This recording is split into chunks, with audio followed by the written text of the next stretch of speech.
আমি সারা বাংলাদেশের সকলকে জানাতে চাই, আমার এই ছোট ভাই যে সৌদি আরব থেকে এই চারাটা সংগ্রহ করেছে, তারপরে আমি আবার বিস্তারিত বলবো যে কিভাবে সে চারাটা আনলো, তার চারার কি প্রবলেম, কেন খেজুর হচ্ছে না। আমি এই ব্যাপারে বিস্তারিত তার পরামর্শ দিয়েছি। আশা করি 2-3 বছরের ভিতরে খেজুর ধরবে। আচ্ছা, আমি জানতে চাই ভাই, তোমার নাম কি? আসসালামু আলাইকুম, আমি স্যার মোহাম্মদ আলী ভুইয়া। মোহাম্মদ আলী ভুইয়া। সে সৌদি আরব থেকে কিভাবে চারাটা তুমি সংগ্রহ করেছো? আমি মূলত সেনাবাহিনীর লোক। আমি এই সৌদি আরব থেকে চারাগুলো সংগ্রহ করছি। সংগ্রহ করে আনার পর 2 বছর হয়েছে। চারাগুলো এখন আবার এটা মরে যাওয়ার উপক্রম, চারাগুলো মরে যাচ্ছে। আচ্ছা, এই জন্য আমি কৃষি অফিসার স্যারকে আনলাম, এখানে আইনা ওনাকে প্রত্যক্ষভাবে দেখাইলাম এটার মানে কি করণীয় এবং এটার প্রতিষেধকটা কি, এটা জানার জন্য ওনাকে আনছি।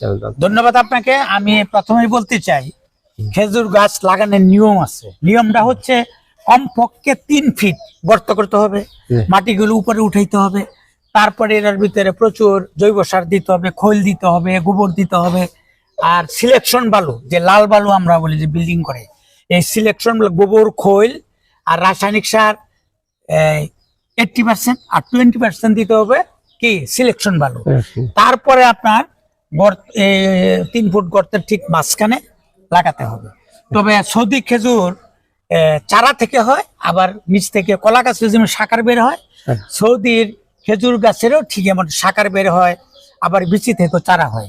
তো যেহেতু আপনি সৌদি আরব থেকে চারা বিচির মাধ্যমে হইলো সংগ্রহ করেছেন, আপনার কাছে অবশ্যই খেজুর ধরবে। তো আপনি লাগানোর সময়ই ভুল করেছেন। এখন এটারে আমি যেভাবে বলি ভাই, পরিচর্যা করবেন, তাহলে আশা করি সফল হবেন।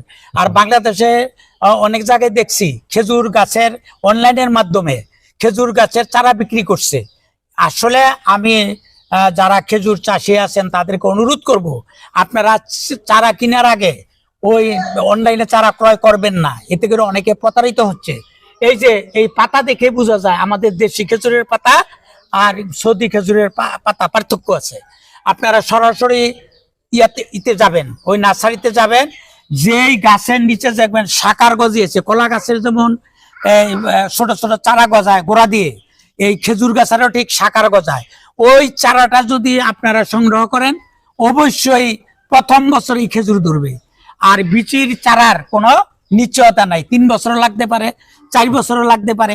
আপনি কিভাবে বুঝবেন যে সে অরিজিনাল খেজুরের চারা না আমাদের দেশি খেজুরের চারা করে? কিন্তু অনেক প্রতারক এভাবে সৌদি খেজুরের চারা বিক্রি করছে। সকলকে ধন্যবাদ। আর এই বাইকও